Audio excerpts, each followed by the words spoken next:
Hello, guys. Welcome back to TFD. This is annoying, bro. This is really annoying. I gotta be honest, this is one of the most frustrating things I've seen in a long time. Like, I just have to call it for what it is. The level of pettiness right now is off the charts. These players are being so difficult, so extra, and it's getting ridiculous. I mean, come on, man. Y'all using Caitlin Clark's name and popularity to push your own agendas after spending months trying to discredit her and her fans. It's wild, it's petty, it's flat out bogus. So here's what's going on. The WNBA and the players are currently stuck in the mud with their CBA negotiations. And when I say stuck, I mean it. It's not moving at all. There's no progress, no breakthrough, nothing. The deadline is approaching fast, and instead of focusing on making logical collective progress, some of these players are out here making the most ridiculous demands I've ever heard. Like, are we being serious right now? Some of the stuff that's leaking out is flat out embarrassing. Let's talk about one thing specifically. Full-time personal security. Yeah, you heard that right. Apparently, some of these players are demanding that the new CBA guarantees full-time personal security during the season. Why? Because Caitlin Clark and Angel Reese have security. I'm not even joking. That's literally the reasoning. Like, what are we doing, man? Listen, Caitlin Clark is a generational star. She's the most popular women's basketball player in the world right now. She moves numbers, she moves ratings, she moves ticket sales, she moves merchandise, she moves the culture. Of course, she needs security. She can't walk anywhere without getting mobbed by fans. That's what happens when you're a superstar. But some of these players, and I say this respectfully, nobody's stopping y'all in the street. Nobody's chasing y'all down for photos. Ain't nobody waiting outside a restaurant for an autograph. Like, come on, bro. I live in LA, and I see WNBA players all the time. They're out here walking downtown, going to get food, chilling with their friends. Nobody's harassing them. Nobody's running up on them. It's not that type of energy. So why on earth are you trying to force the league to include full-time personal security in the CBA like you're Caitlin Clark level famous? It's pure jealousy, man. Straight up jealousy. It's like these players can't stand the fact that Caitlin has become the face of the league so fast. Instead of seeing it as an opportunity to grow women's basketball, they're trying to use her shine for themselves while still throwing shade behind her back. That's the definition of petty. Y'all already benefited from her success. Let's not forget, the private planes, the chartered flights, that happened because Caitlin Clark came into the league and changed everything. The attendance records, that's Caitlin. The massive media deals and sponsorships suddenly rolling in, again, Caitlin. But now it's like y'all can't even appreciate that. Y'all want to turn it into a competition, demanding things that don't even make sense. It's like, if she gets that, we should get that too. That's not how it works. That's not equality, that's envy.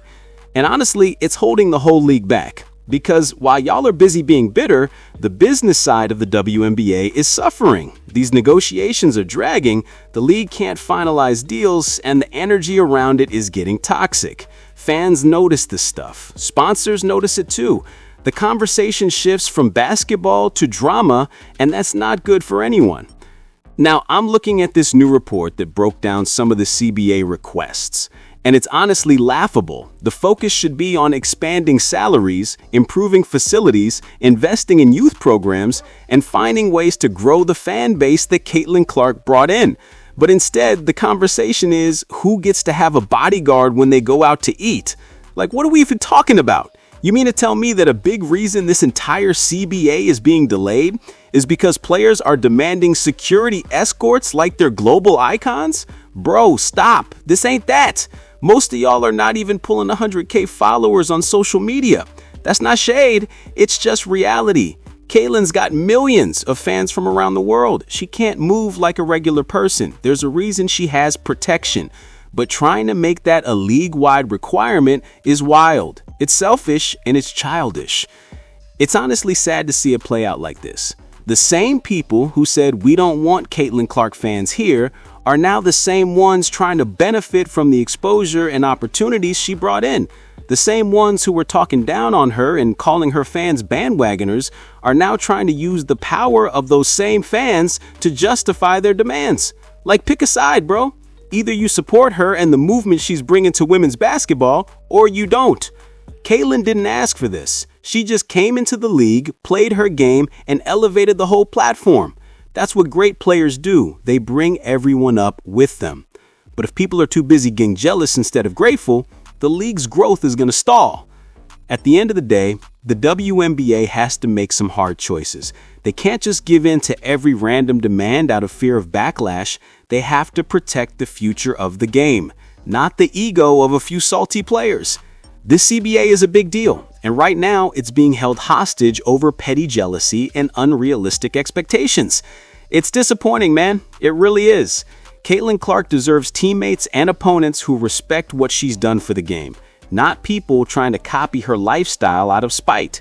The fans see it, the media sees it, and the league sees it. It's time to stop being petty and start being professional. Here it says, negotiations have been heated for months, with the league and players reportedly meeting multiple times. The most prominent sit-down came during All-Star yada yada yada. All right, let's pause right there, because we need to unpack this.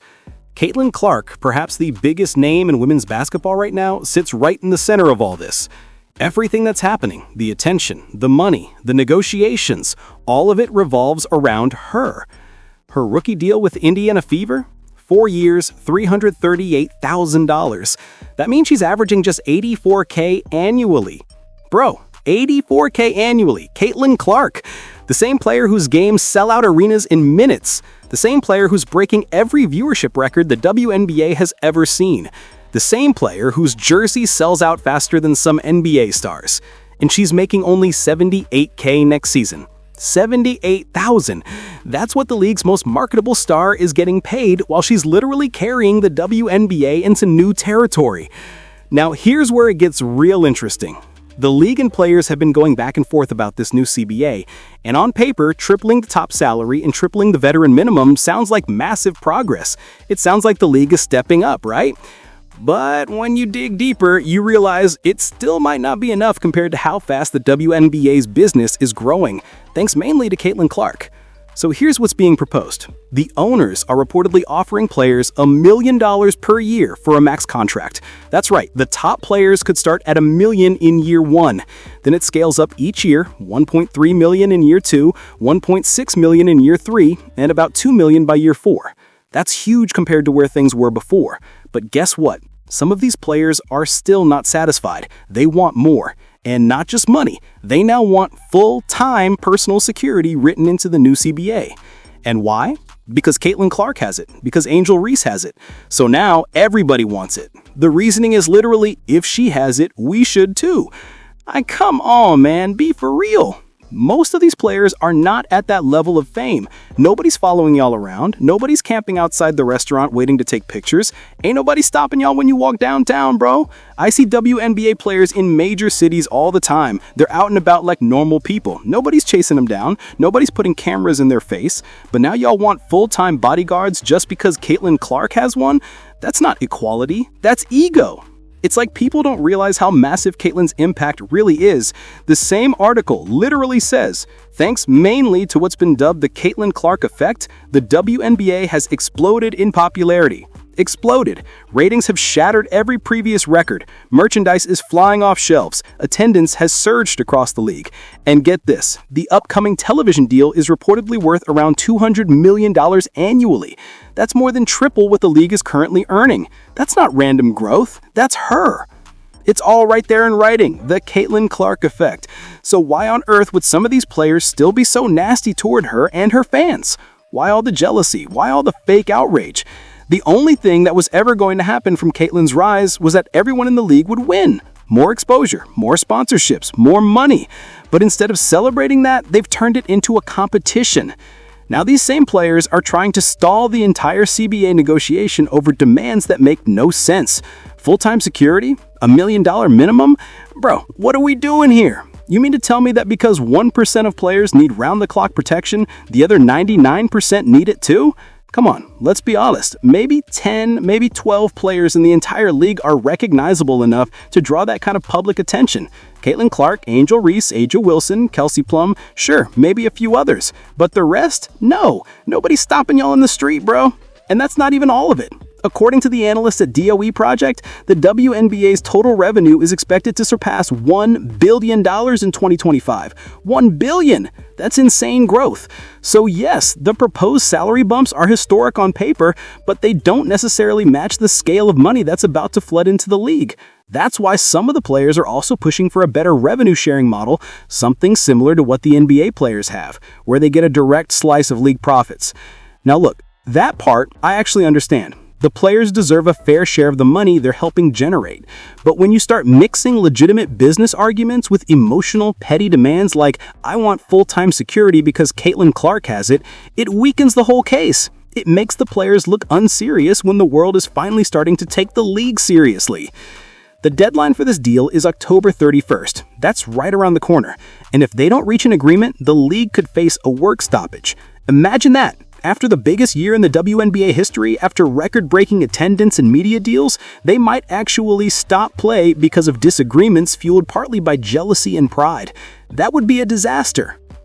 A work stoppage right now would undo so much of the progress that's been made, all because some people can't accept that one player came in and changed everything. Caitlin Clark didn't steal anyone's spotlight, she expanded it. She brought in new fans, new sponsors, new networks. The WNBA was finally getting mainstream respect, and now we're at risk of throwing it all away over ego. This whole thing is crazy, man. Straight up crazy. It's time for the league and the players to get real about what's important. Stop being petty, stop being jealous. Focus on the growth, focus on the fans, and focus on the game. Because if they don't, the same people Caitlin Clark brought in, the fans who revived interest in women's basketball, will walk away just as fast. Get down in the comments. Let me know what y'all think about all this. Is this fair? Is it greed? Is it jealousy? Let's talk about it. Make sure you like, comment, subscribe, and share the video because this conversation is far from over.